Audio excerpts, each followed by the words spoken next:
This is Tuesday, July 29th. There are 358 days until San Diego Comic-Con 2026. Welcome to SDConCast, the official podcast of the San Diego Comic-Con unofficial blog. VANUHTEE go. Oh my god, I love LiveJournal and my LiveJournal loves me. Current mood is hyperactive, current music, Refuse 73. I love the color scheme, it's pink and purple, it looks dreamy. Well, hello, everybody. I am your host, James Riley, and joining me on the podcast, as always, Carrie Dixon. Hey guys, thanks so much for joining us. And as always, for the last few years, you are joining us from somewhere on the road. Yes. So this current iteration is I am doing this from a hotel bathroom in Las Vegas, and we leave for Vancouver in the morning. Woo!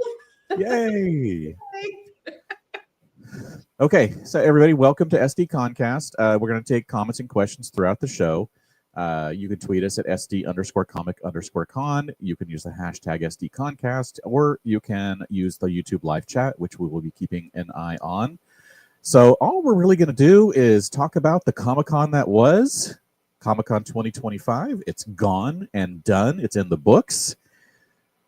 Carrie, did you have fun at Comic-Con this year? I had an amazing Comic-Con this year, and like every single person that I spoke to, we were all pretty much in agreement that like this felt like Comic-Con pre-pandemic. Like this felt like everybody was firing on all cylinders. There was so much to do. Like there was not enough time to do everything you wanted. There were so many amazing choices. Like it was just such a good year. That's good. Yeah. I did get the impression. So for those who don't know, I did not attend Comic-Con this year.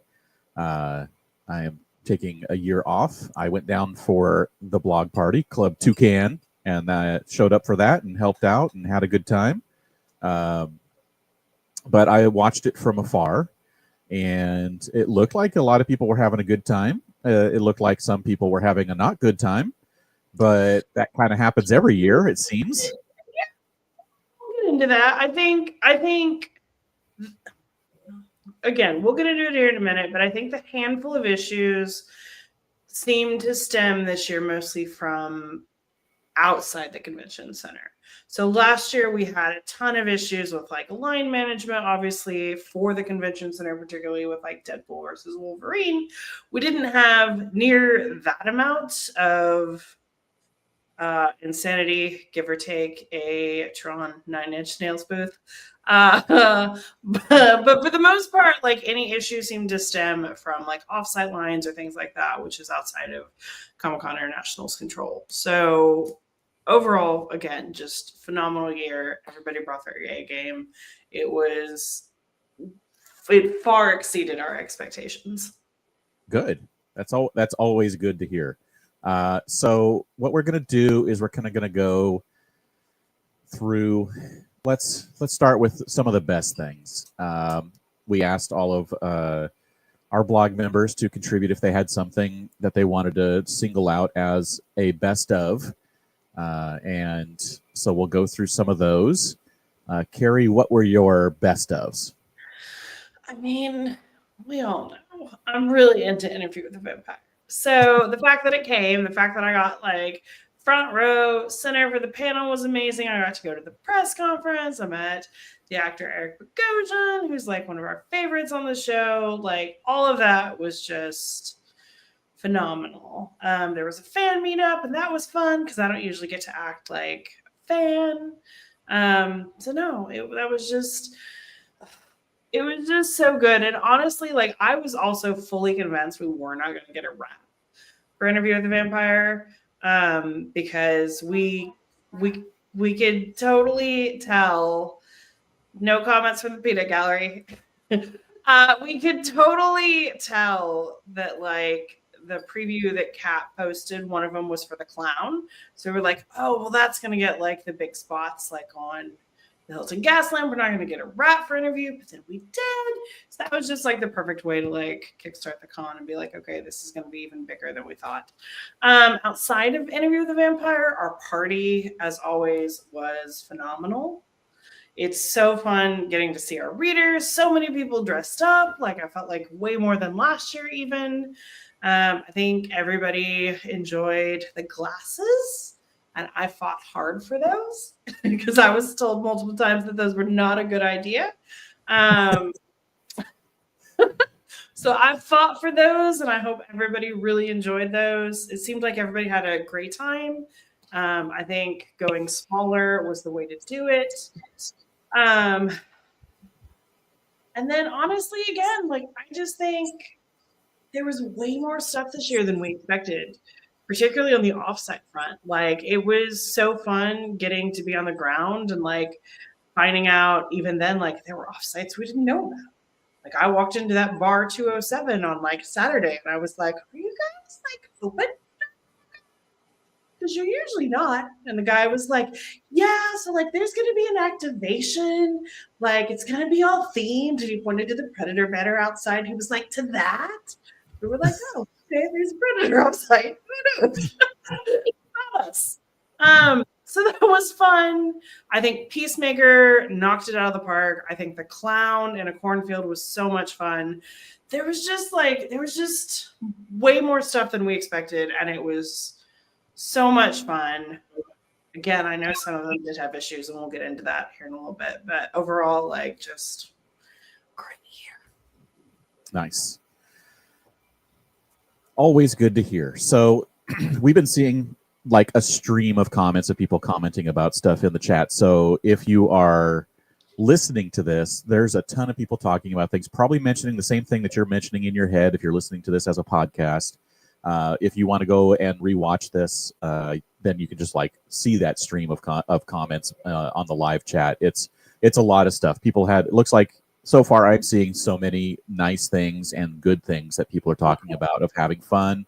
One of the things I see consistently pointed out is that security was much better than last year. Yes, 100%. I still, if I could complain about anything, I'm like, I wish they would still let us like walk straight through, you know, where Hall H is, as opposed to making us go the long way around. I'm like, we did this for like 20 years. Like, why is this suddenly a problem?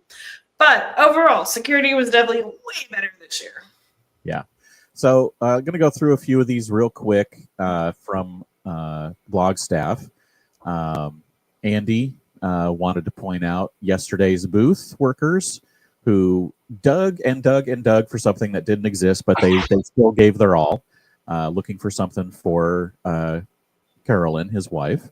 The revival cast and crew were very nice. I think it's like Melanie Scrofano, who used to be in Winona Earp. So she's a con veteran, but she treated everyone well. The volunteers, he said that since he works in the volunteer department and he works with a lot of volunteers, he said that everyone he worked with was awesome.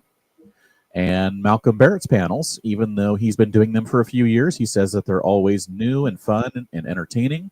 And that's what you want for the panels where we see those panels that come back every year or most years. And it's always nice to see that those repeating panels do continue to be entertaining and have something new and fresh to bring. So that's very cool. Absolutely. So do you want to take turns doing this? And I'll do it. Sure. Aaron. So Erin said she's got a great one to start, which was the weather. It was the coolest it has been in many years. The weather was phenomenal, like all week long. Loved that. And then she also really enjoyed that second chance option for the exclusive signings that they added this year. And in fact, she and her husband were able to get that. And actually, so was Robert on our team. Yeah. For one of the WWE Mattel ones, which was really cool. So if you don't know what that is, it's basically like if you didn't get the signing that you wanted, like in the portal, you could go and they would have like whatever wristbands weren't picked up, and you could do the cube of deciding where like you press a button and you see if you're able to get like one of the extra wristbands on site. But because it is on site, there are way less people trying. I think she said only like 15 or so people came for the WWE Mattel one. So that made it nice and easy to get a wristband. Magic the Gathering was fun during the press event, but was also really generous all week long. Not difficult to get a time slot organized and really thoughtfully decorated. And she's absolutely correct. We heard all week long that was a huge highlight. On Sunday, they had so many extra decks. Like when everybody else was running out of swag, they were like, we have so many, we're going to give you like extra, which is pretty much unheard of at Comic-Con. So that was incredibly nice. And then she also had a great time at our party. Club Toucan. Nice. Evic, the one you'll never see. He says one of his favorites is the blog followers. So anyone who managed to get a prize mule from him and his mule Tobias, he says everyone was kind and positive. Line management was actually pretty good all around, except for Percy Jackson. And the Crunchyroll offsite was really great because it was open past the exhibit hall. So it was open for 3 hours longer than the exhibit hall was, and it had seating and it had music. So you could go and listen to music and sit around and just enjoy after the convention. Come sit. So okay. Yeah, no, absolutely. Johnny on our team, one of his highlights was the Lego Con Convention Center replica. Was so cool. I really think that was like one of the coolest things that they've done in many years. Really like that. Yeah. And it was so cool too, because like you could go and make your own like exhibitor booth, and then at the end of the day, like they would put some of them like in the convention center Lego. It was just really cute. And then the other part, you see the tweet, someone took a picture inside. So there was the convention center, the Lego convention center, and then there was another convention center inside that, and then there was another little bit. It was just amazing. It was awesome. Yeah, it was Lego Con Inception. Layers, fun layers. It was fun. Offsites that quickly loaded in people with reservations, and he said from his personal experience that included Peace Fest, the Lodge, Magic the Gathering. So you didn't have to show up way before your scheduled time slot just to make it on time, and you also weren't stuck waiting in line for a long time. And then Paramount Plus and Disney, as well as their many subsidiaries. No two streamers or studios seem more invested than those two in the con. I mean, they did everything. They sponsored the badges, they sponsored the lanyards, they sponsored the bags, the banners, tons of offsites, tons of wraps, tons of panels. So we love anytime the studios are really invested in Comic-Con, and he's right, those two are definitely all in. And then this is my girlfriend, Jackie.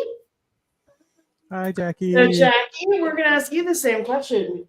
What were your favorite things at Comic-Con this year? Meeting Eric Bogosian. Okay. Obviously my favorite. Okay. What else? What else? What else did we do? You know what? I really like the Percy Jackson offsite. It was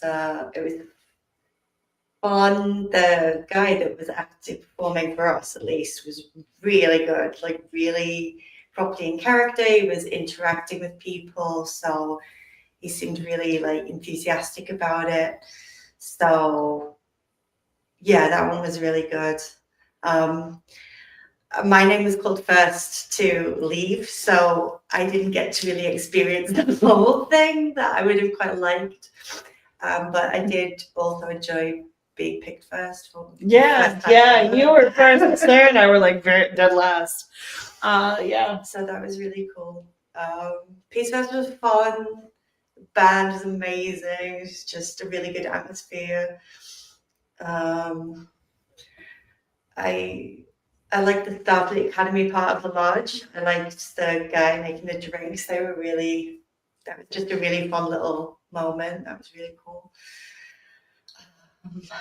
I know we did so much stuff. The clown? I did enjoy finding the cornfield, although the video that's online of me, that's mostly Sarah screaming, but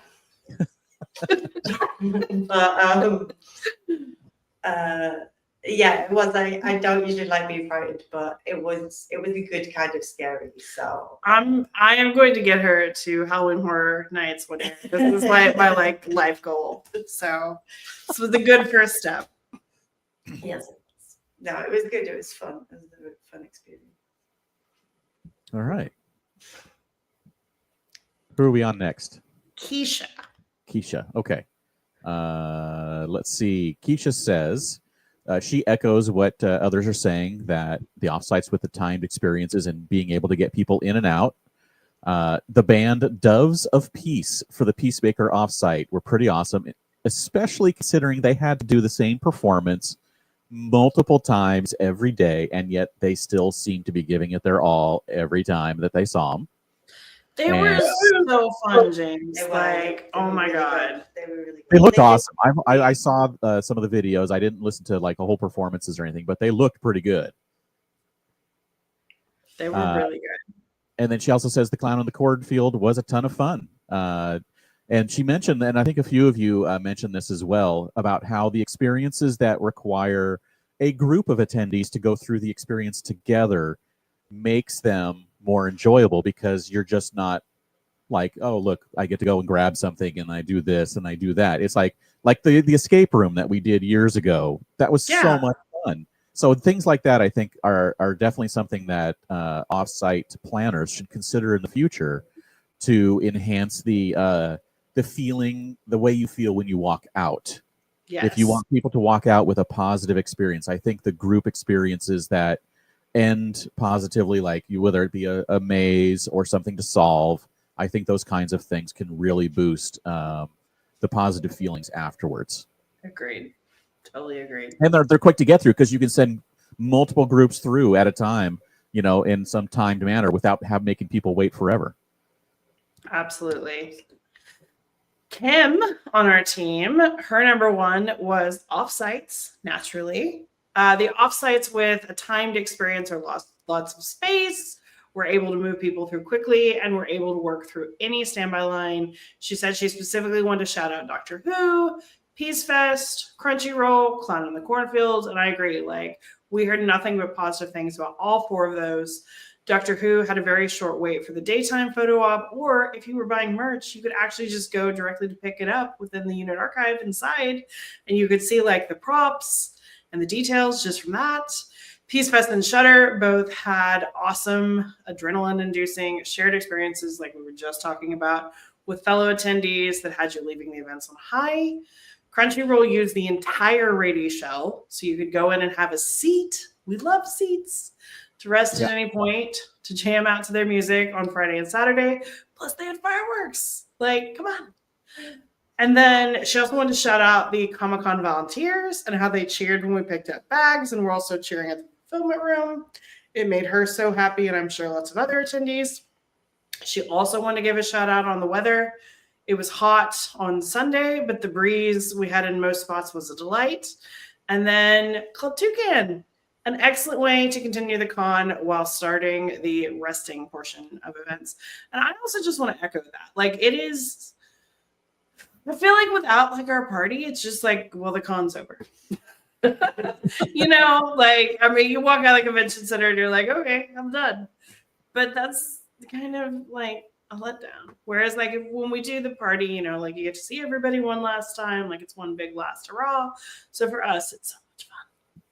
Yeah, absolutely. Sarah's were short and to the point. She says the weather. Just like Sarah. Yes. The weather, which obviously everyone was very happy with that. Peace Fest, long experience, free stuff and fun. And then our party. Love the interaction with everyone who played the party game. And let's also give a shout out to Erin, because she was the one who was like, we need to get people up out of their seats. We need more interaction. She came up with that game. The poor girl had to explain the rules to me and Sarah probably 50 times. We made it like less complicated as time went on because we were not getting it, but she did amazing. So thank you so much, Erin. Very cool. Okay. Sean's up next. Yeah. So for Sean, horror having a big and well executed presence was huge. From Clown to Alien and their Code Red thing to the Osgood Perkins signing, which, yes, I was so excited about that. Neon came for the first time. Friday the 13th did things. The Toxic Avenger got a Hall H panel. Like, there is so much crossover between horror and Comic-Con attendees. And it is really kind of crazy that, like, that has been such an untapped market at Comic-Con. So I really hope this is the start of like more horror at the con, especially as I am also a huge horror fan. He also loved the Alien Code Red and podcast studio, which if you don't know, he got to do something really cool, which was FX invited them to record in their podcast studio, like on set well, not on set, but like on site at the Alien Offsite, which was really cool. And then he also loved Disney and Paramount spending so much money on Comic-Con. They may have still had some cuts, but they both showed up huge. While Hollywood is, you know, in not a great financial situation at the moment. Yeah, and they posted the podcast they recorded while at that studio. They posted that earlier today. So go check it out on their YouTube. It is fancy. They got mics and they got video and it's very cool looking. I was like, I saw the thumbnail of it. I'm like, did they get home and like upgrade to like a studio at home? And I'm like, oh no, No. It's FX money. Yeah. So just some random things going through. People were just shouting out the panels that they love, like Tron and Sven Gulli. Just all these different panels that people are mentioning. One that I saw little clips of was the Acme versus Coyote panel, which was apparently hilarious. The end where they like came on and arrested them, that was so, I mean, I didn't go, but I also saw the clips. That looked so cute. Yeah. And so that looked like it was just a great time. People shouting out the Project Hail Mary, Star Trek, just all these big panels. Obviously, it's always good when the big panels that you know are basically just there. I mean, it's just marketing, but when they actually give you a good panel, that isn't just like, hey, you know, we shot this movie and we're all family. Yeah, yes, exactly. Way less corporate and you can tell when they're having a good time. When you're having a good time, it means, you know, everything's that reciprocal thing with live shows. And, you know, people saying, you know, they got stuff signed, they're getting art, just all these different things that people are talking about. Lisa singing the Demon Slayer theme at the panel. That, you know, the whole theme, that was awesome. Just so many light show? Yeah, the light show, that's crazy. And the poster that they gave away was really nice looking. So agreed. Yeah, so many cool things. And someone did ask, did James have FOMO? No, actually, I was okay with it. There was definitely some things that I would have liked to have seen, like Coyote versus Acme and Tron and a few things like that. But being able to see the videos was good enough, because taking a break was actually very much needed. So, do you think that you would have FOMO if you didn't go on Sunday? Because like you still got to see everybody this year. No, that part was definitely great, because being able to see people and see all of you guys and see the people that I'm used to seeing every year, that definitely was awesome. Even if we didn't have the party, I probably would have come down on Sunday, just because I know that people would be gathering or maybe having a dinner or something like that. Yes. So yes, we would have come down no matter what, whether there was a party or not. But it was very cool being able to have the party and enjoy ourselves and talk to so many people, you know, and just everything like that. So yes. Well, we got to give you your goodies, so it was good. I even got to talk to a few people who were playing Lorcana at their table. So hey. James had a great time, what you're saying.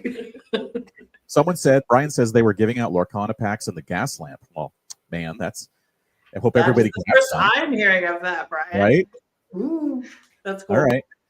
The panel, the Comedy Central panel with Matt and Trey and Mike Judge and Andy Samberg. That must have been awesome. I think so. I believe I might be mixing up my days, but I think they reached a deal with Paramount like either like the morning of the panel or like the day before. But it definitely like when that announcement came through, it was like, oh, that panel's going to be a little less interesting now because before it was like, ooh, what is this going to be? Oh, and Becca says the blog party swag was awesome. I agree. I had nothing to do with it. I showed up and saw a bunch of it. I'm like, whoa, this is some cool stuff. Thank you. I hope you all like the glasses. Like I said, We do. Yes. All right. So we're gonna go from the high notes and all the fun stuffs, and now we're gonna hit the down lows, the worst of, or just things that were not great. Yes. And yes. So, Carrie, why don't you just let us know a few of yours? Yeah. So it sucks because like we did press and like we had an amazing time at both Abbott and Percy. The average person did not. So all weekend long, I heard nothing but issues with Abbott. Like people waited so many hours for Abbott. They ran out of the pen sets like every day. I heard within like 10 minutes of them opening.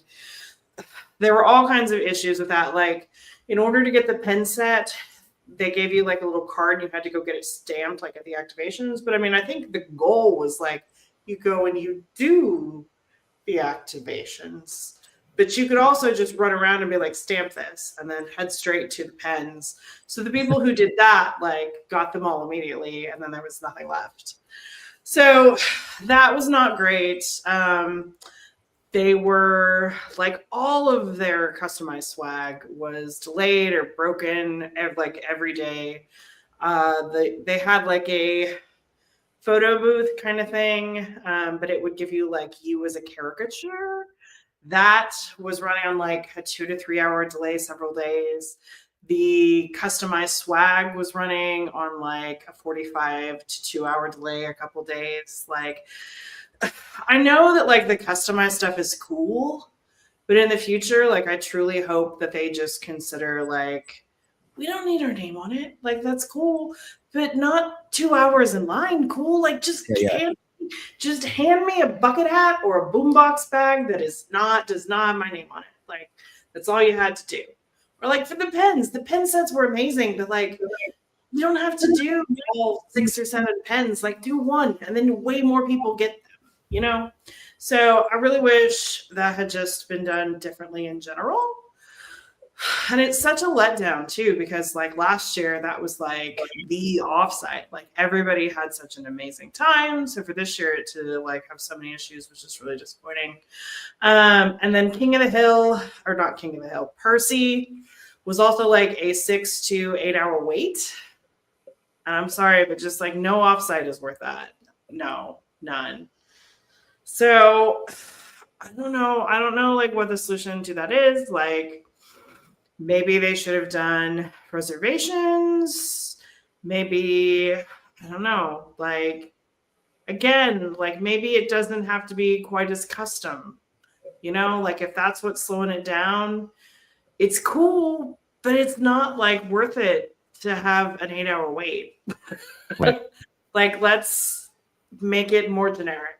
So neither of those were great. And then honestly, like my only other real complaint is just, I didn't have enough time to do all the things I want to do.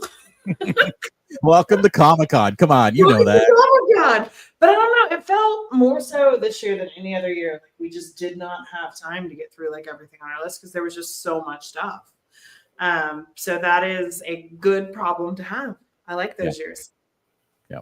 I did see someone earlier say that they managed to get to more panels than they thought they would. That everything just flowed well this year. It's true. It's true. Like almost all weekend long, like we were hearing like Hall H is a walk-in, Hall H is a walk-in, or like Hall H is very minimal wait. Ballroom 20 almost all week was like a walk-in. So it's great for people who are fans of panels. Yeah. And then I'm sure someone else in here mentions it, but I do just want to give a shout out to how much of a cluster the Tron 9 Inch Nails booth was after word got out on those. We heard not great things. I think some fights broke out. It did not sound well run. Yeah. Yeah, because I guess they had a time ticket thing, and those things were gone instantly, and there was crushes of people. Yeah, I mean, they were selling for like hundreds of dollars on eBay, and it, like, as soon I heard Thursday was not too bad, but as soon as basically like people started realizing how much money they were worth, I mean, scalpers descended, and it just became a mess. That feels to me like one of the problems with all of the key things this year was just so many, and it feels like maybe it's because of maybe the economics of going to Comic-Con now. A lot of people, not just the people that are there to flip things, but just people are like, well, I'm spending $3,000. I mean, if I can go grab this one thing, there's 20% of what I spent to come here if I managed to sell it on eBay, and so people get a little heated about it, and that's why that Katara line out at Petco was hours and hours long. Yeah. So it's always though like a pain in the ass to get over there to Petco Interactive because the way that they like do security. Right, and it just got worse when there was so many more people who wanted that thing. Absolutely. Yeah. Okay, so a few of the things mentioning again for Andy. Just what we were talking about, people exceedingly aggressive when it came to wanting stuff. Apparently, Mezco ran out of their exclusives by opening essentially on Saturday morning because they didn't set a limit or something like that. And so fights almost broke out. He said that he heard or found out that someone got punched in the face and mugged for their Percy Jackson water bottle. Outside the convention center. Again, like it's not worth that. Like, it's guys, like, I don't think it's worth that. I'll go get a Percy Jackson sticker and throw it on a water bottle for you. Like, go on eBay. Buy it for like $15. Like, I promise, it's not worth that. Yeah.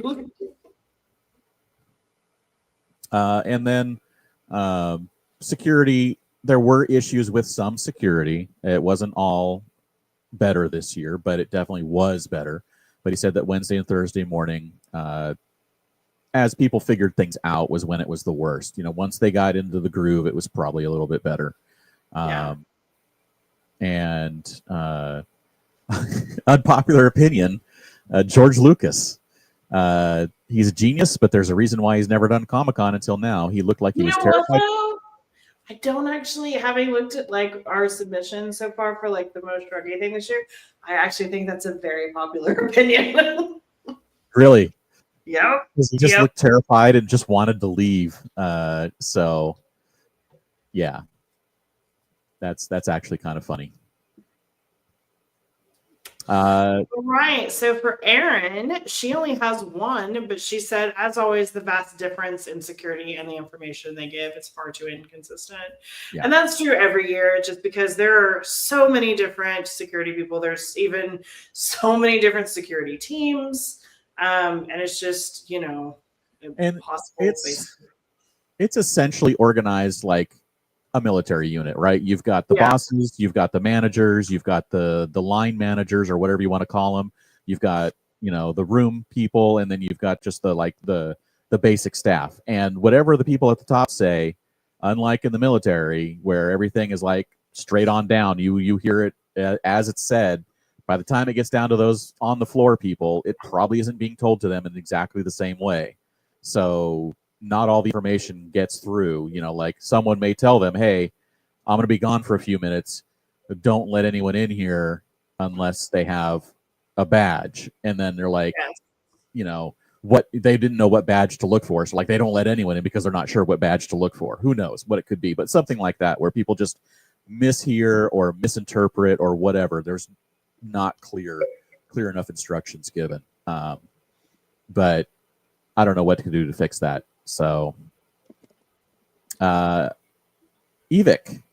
says, I think this is the one that we were already talked about, but offsites with no line management plan. Looking at you, Percy Jackson. Unknowledgeable security, again, leading to confusion and frustration for people. And just like you, never enough time to see everything you want to see. It's hard, man.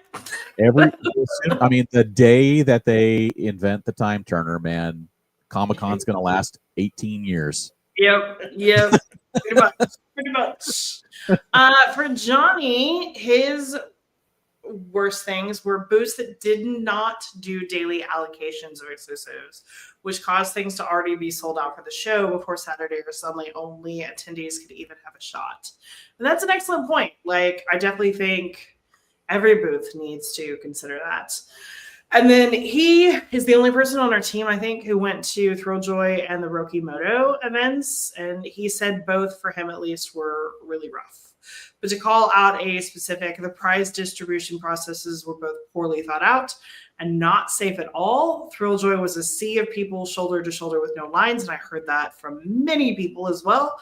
And then Rokimoto was throwing things into the crowd, which sounds like the old school fun days that I enjoyed. But he said, I thought we were past this. And then also offsites that still don't set up umbrellas or covers to provide line shade. And we definitely talked about that like all week long. Like, what are we doing? How much does it cost like to have some umbrellas here? You know? Right. There's no reason to have people sitting out in the sun. Though at least, again, it was cooler outside this year, but still. Yep. Yeah. And the two companies, Thrilljoy and Rokimoto, just since it is the Fun Days guys, you would expect it to feel like a Fun Days, but I think it's when they're trying to regain some of that early Fun Days feeling, went back to some of the early Fun Days stuff, and so some of that probably was best left in the past. Yes, agreed. Keisha, the main thing she wanted to go to talk about was the Abbott Elementary, and again, just so many things to do that were personalized, everyone getting into each individual line, taking forever. Yeah. At one point, apparently the caricature photo just wasn't working and you had to wait hours for it, and they wouldn't even let you come back and get it. So just all of the different problems that they had with that, just, Again, like personalization is cool, but it's just like if that's gonna cause like a 2-hour delay, like it's not worth it. Next year, like seriously, just hand me a bucket hat or a boombox bag and be done. Like that's it. That's all we want. We just want the stuff. Or like make last the experience. Go ahead. No, sorry. Last year's No. Personalization was just which hat you wanted and which label you wanted, which was the same as King of the Hill, which I think is like enough personalization that you don't need your name and everything. You can choose a couple of things and that makes it yours without it being like a really long wait for something. Yeah, like I don't actually like literally need my name like monogrammed on everything. I'm really okay. Again, great idea in theory. Yeah. Bad idea in practice. Right. I mean, come on. I mean, for most of us, the Comic-Con logo is all we need. Yeah. That's it. All right. So up next for Kim, she said security's screaming at congoers for no good reason, detracted from the positive convention experience for her. She said we ran into many kind security that helped move the crowd, but there are those that need some training on how to calmly handle moving people at the spots where they're stationed and not yell in a rude manner. She also wants to echo Johnny on the lack of shade at many of the offsite lines where people would be spending the most time. Bring on those umbrellas to line the pathways, please. Offsites that did not move people out of the experience so that more people would be let in from the line. So like Predator Badlands was one of these as people hung out in the bar area. I think King of the Hill was also one. Like I think you could just kind of like stay there. She said Star Park though was fantastic, but they did need to push people a tiny bit more to leave. Lilo and Stitch made everyone wait in the single line with Thunderbolts on one day, different lines, or the ability for staff to allow people to opt out of one of the experiences and move forward would have been a better situation to keep the whole line moving. Also would have been nice for a line just for the Cabbage Guy photo op and bag versus getting the Magic the Gathering card code. And similarly, a better loading procedure is needed for some events, like make use of multiple entry points when it's needed, like a sports venue does. She said her universe and Thrilljoy definitely needed that, and she thinks Rokimoto all had issues similar to that this year. Yep.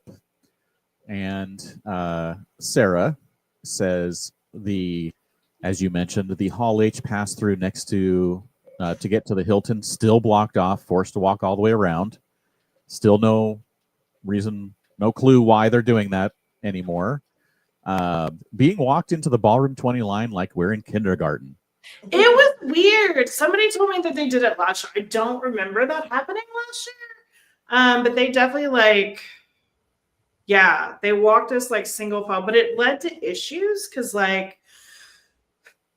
you get upstairs, we were good there, but then we all just kind of clumped together, and then they took us outside, but we got separated from our group. But then at that point they were single file, but it was but my group's 2 people up. But they made us walk single file all the way down into the line, and so nobody was with their group. We were all scrunched together. It was just a mess. And I just wish we're school children. We take us to the outside part, and then we can figure it out. We're good. We've done this honestly probably longer than you have, line lady. I'm not wrong. And then she says forced to eat at the spaghetti factory twice. Do not listen to her. Just kidding. She said it. It was fine. She said it was fine. She loved it. No. She has to go the second time. Sarah did. That is a bold-faced lie from Sarah. Jackie, did you have any misses? Any things you want to call out? I think the alien walkthrough was a bit. Well, it was just that it was a walkthrough. I kind of felt like I was there after hours. That there were people missing. And I hear the nighttime version of it was really good. So because of the people and because of what they were doing, and I think that if they had been there during the day, maybe they didn't need as many, but I think that would have definitely added to. Well, it would have made it an experience because what was actually there was just space rocks. Space rocks, and if you used to walk through. I felt for the people that were standing in the line because it was hot. It's on that corner. It's really hot out there, in front of where the basement is. And I feel it feels like one of those things you could have just kept people in a constant line moving through. And should have taken, the entire experience should have taken about 2 minutes. So again, the nighttime part had actors, the daytime did not. So everyone we know who did the nighttime part loved it. I think Sean said it best. He was without the actors, it's a play set without the figures. So it's just if you're a really big Alien fan, it's cool. And I like Alien, but I'm not a huge fan. So, and neither is she. So we just got nothing out of it. And I'm gonna say something I should not, because that's what I do here. And literally we finished the walkthrough, and I sat down on a box, and I pulled out my phone and I stared at it, and I looked at her and I was like, how can I politely say, if you are in line, get out now? Because I feel like if you'd sat there for that long, I don't know how big of an Alien fan you'd have to be to get something out of it, but you'd have to have devoted your entire life to Alien to get something out of it. If it was worth about a 15 or 30 minute wait, in my opinion, more than that was not worth it. But it was hard because on Thursday, nobody had been through it yet. So there were a ton of people lined up. We felt really bad. On Sunday, when we walked through, it was 10 people in line. And I was like, that's more like it. That's what you deserve. And I asked I asked Jackie first because the last one from Sean I wanted you to read as just the nice cap of the worst Yes. of. Yeah. So as always, it's the lack of carpet. We've missed the carpet. It's never coming back. But God, we miss the carpet. I like every booth that brought their own carpet. Yeah, shout out to you guys if you brought carpet. We loved it.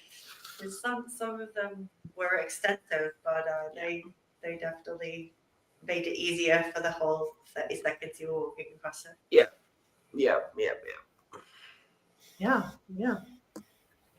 All right, and then you had a few things that you wanted to highlight. Yeah, I did. So I just want to say Committed Comics said that the highlight for many people were the badge ribbons that we did in conjunction with Committed Comics, and then Val Hochberger also gave some away. So we're so excited that you guys were excited about those. And then Straight to VHS pointed out that the guitar line at Petco, which was the Avatar thing, was long because security shut the giveaway down at the Nickelodeon booth permanently after Thursday. So. Ugh. Lame. Yep. All right, Yeah. so just some additional comments, not necessarily, this is the best of or the worst of, but things that maybe we wanted to talk about. Andy says, thanks to all the amazing artists who send us their commission info each year. Hope they all did well and had a great con. Yes. And Aaron said, why did CCI not remove the exhibitors who were not there from the list? It created confusion. I do agree with that. And then we had an amazing time at PalmaCon. I'm shocked that was not like on her list of best things. We had so much fun at PalmaCon. It was a great way to kickstart the con. There were tons of cute dogs. Erin was like a celebrity judge. She is the only one who judged every single competition. And they gave like this big long bio, and they were like, and shout out to the like City of Comic-Con official blog for giving us coverage. So we were like, you are now the celebrity guest judge here. Yeah. It was a lot of fun. It was fair. My highlight of that though was I was trying to take a photo of Erin, and this lady thought I was trying to take a photo of her dog, and she kept like leaning over with me to like hold up her dog, and I was like, I'm trying to get around you. Thanks. That's funny. Johnny mentioned the lack of timestamps for updates and ads in SCED were annoying because it would be really awesome if you looked in the updated section and there was a timestamp for when it was updated, so you knew whether it was actually new or not. That's true. That would be very helpful. I also just want to give a shout out to the Tiny Chef panel, which no one has said. I didn't even go, but Tommy posted like Super small. and it was so cute. I love that. He made the Tiny Chef a little placard, an appropriately sized placard. So cute. And then Kim said the drone ordeal, if you want to talk about it. I had no idea the huge number of people waiting on the streets for the supposed drone show until I saw the videos on Monday, all from a rumor started by an Instagram account sharing lies and last year's information. And that is so true. There were like tons of people, I guess, like lined up on the bridge, out back, like all waiting for like this drone show. And it all stemmed from some like SoCal influencer who was posting like videos of last year's drone show and was like, it's happening at Comic-Con this year. Well, no, it's not. So just remember in the future, just because some random person on Instagram posts it does not make it true. If Carrie doesn't say it, it's not true. She'll tell you it's true. Pretty much it. Was there any other randomness that you wanted to mention, Jackie? Random things we did. Yeah, the free donuts being handed out by Vince Gilligan and Rhea Seahorn. That was such a fun surprise. And I don't think about the show, and the trailer doesn't really give anything away, so I can't tell you about that. But it was fun to see them. And it was fun to see them, and it was it was a very nice surprise. Like Apple came and did actually have a presence, so that was really cool. And we like when unannounced viral things happen at Comic-Con. I also just want to say both it's a good thing overall, but it's bad for me personally. I felt like Artist Alley was so much busier this year than usual. So I am so happy that everyone is like supporting the artists and buying art, but I'm very sad for me because it means my lines are longer. But aside from that, I love that you guys are all out there supporting these amazing artists. Yeah. And next year, go and check out the ones against the wall, because I feel so bad for those people that get stuck against the wall and nobody can really get to them. And they're always just sat there looking kind of lost, and I feel really bad. So yeah, next year, go there first. And that gives us time to run around. Yes, yes. All right, and several people in the chat have also mentioned PedroCon, the dumbest thing we've ever done at Comic-Con, and that's a long It's list. saying a lot. We've done some dumb stuff, but that was so much fun. So thank you to Val for making the artwork for our buttons. Thank you to Sarah for being like, we got to do this. And thank you to Mike Nelson for taking Pedro home with him, even though our bellboy was a little bit sad that he didn't go home with him instead. And to our amazing volunteers like Nika and Lizzie who like helped us with PedroCon. If you stop by, we had so much fun. We hope you got a button. And maybe we'll do it again next year. Who knows? A random celebrity every year, I think. Yeah, yeah. Different one. We're bringing a celebrity every year now. Our own, a cardboard version. One thing about the crowded artist alley I'd like to say is most conventions have artist alleys. And so if you have a hometown convention that maybe you don't normally go to just because Comic-Con is like the thing, consider maybe if you want to see an artist alley, go to your local convention artist alley because they're going to have something. And if you're local to San Diego, take a trip up to WonderCon if you haven't, because actually Artist Alley at WonderCon is massive. So it's totally worth checking out. It's like the best thing at WonderCon. Like their Artist Alley is phenomenal. Yeah. So that for those who think that it's getting a little too crowded and a little too big or whatever, check out other places because a lot of those artists travel around, especially locally. If you're local in San Diego, they go to all the the Ontario show, the LA shows, WonderCon, all of those. And all of those probably are a little bit easier to get into than Comic-Con. Other things that we saw, let me see, I was trying to remember a few of the things to talk about on here. Oh, the panel premiums room. A lot of people still questioning why it has to be all the way down at the Hyatt. Like, why can't they move it to the Marriott? I also question that. Like, it's a hike.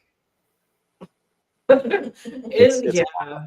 I mean, I'm not gonna lie. Like, unless I really want something, like I think the last year I was willing to make the hike was like for the Good Omens poster a couple years back. Like, I get the ticket and I'm like, I'm not doing this. I'm not walking that far. It's too far. Too far. Oh yeah, Michelle Lee says Priscilla Wilson is sometimes at the San Luis Obispo Farmers Market. That's true. She posts about that all the time. I want to give a shout out as well to the amazing wraps that go up on the buildings and the trolleys. Like they add so much to the general atmosphere of Comic-Con. And like as we head into the season, like that's always like when those start going up, it's like, okay, Comic-Con is like almost here. Because it's not Comic-Con until they show up. So I felt like the front of the hard rock was like naked this year because it didn't have anything on it. Stars had the side, which is great. But yeah, without something on the front, it just felt a bit bad. And I really enjoyed like doing something different with the Omni. Like I thought Demon Slayer looked phenomenal on there. A lot of people were so excited about that. Thank you, Paramount Plus, for doing something different with Star Trek. Like, Yes. not that we didn't love your rap for many years of all the captains with the shows you canceled, but it was nice to do something different, and it looks really good. It did look original. It was beautiful. Loved it. Hilarious. That's kind of, I mean, like I said, for those of you who may listen to this, there was so many things going by in the chat that if you want to watch this on YouTube, you will see so many things mentioned. And just to relive all those little moments, so many little things, because there are so many things happening at Comic-Con. No one can do even what? No one can do even 10% of what happens at Comic-Con. No. So seeing all these other things that happened and just being able to like relive a little piece of it is just so cool. And so we have one other thing that we're doing, and that is the Shruggies, which is our awards show at the end of the con for, well, things. It is for mostly the best, and then one shruggy. Yeah. So voting nominations for that are currently open through Saturday. So please go put in your nominations. We've already had several hundred of you fill it out, but I want more of you to fill it out. So please go do that. And then at some point on Saturday or Sunday, we will get up the actual voting based on your nominations. And then we'll award the winners. And it's always just fun, like, to let you guys choose, like, what was the best of Comic-Con. And honestly, like, for all these companies, it means so much more, like, because it's not me saying what was the best, but it's all of you. So please go nominate and vote. It really does, like, mean something to all these companies, and it's cool to get to be involved in that. Yeah. And I'd like to point out what Matt just said in the chat, which is my favorite thing is just waiting in line and talking to people and making new friends. Yes. And that is something that I have done in the 30 years I've been going to Comic-Con. Is you start talking to the people around you. You're in line for the same things. You have an instant thing to talk about. You can have fun chatting about things. And, you know, it's definitely one of the best things about being at Comic-Con is that there are people there who are basically just like you. You're a nerd, you're a geek, you love something, and you want to talk about it. And that's the same thing with the person next to you. So it's a great time. So yes, definitely one of the best things. Absolutely.